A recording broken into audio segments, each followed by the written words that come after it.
ମୋ ଜୀବାଣୁ ଯୋଉ ଗଲା ନା ତା ଦେହରେ ଯୋଉ ଗଲା ପରେ ମୋ ସ୍ତ୍ରୀ ଜୀବାଣୁ ବହୁତ ହାର୍ଡ ହେଲା। ସେ ମୋ ଜୀବାଣୁକୁ ଖାଇଦେଲା, ନଷ୍ଟ କରିଦେଲା।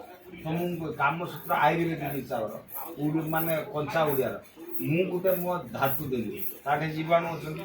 ମୋ ପାୱାର ଅନୁସାରେ ମୋ ସ୍ତ୍ରୀ ପାୱାର ଯଦି ତା ଜୀବାଣୁ ସେ ତାକୁ କଣ୍ଟ୍ରୋଲ ନ କରିପାରିଲା, ସେ ତା ପାଇଁ ମାନେ ଆମେ ଖାଁ କାରିଆ ଅଛନ୍ତି। ତୁ ଯେତେବେଳେ ଠୁପେ ମାନେ ମରୁଭୂମିର ପାଣି ପକେଇଲା ବେଳେ ସିଏ କ'ଣ କଲେ ତାକୁ ଶୁଷ୍କେଇକି ନେଇଗଲା। ଆଉ ଆମେ ଯୋଉ ପରିସ୍ରା କରିବନି ଇଏ କରିବନି, ସେଟା ଡକ୍ଟର ମାନେ କ'ଣ କହୁଛନ୍ତି, ଯଦି ନ ହଉଛି ତମେ ଏଇ ପୋଜିସନରେ ରହିଲେ ଏଇ ପୋଜିସନରେ ରହିଲେ ପିଲାଟା ତମର ଲାଗିବ, ବୁଝିଲୁ।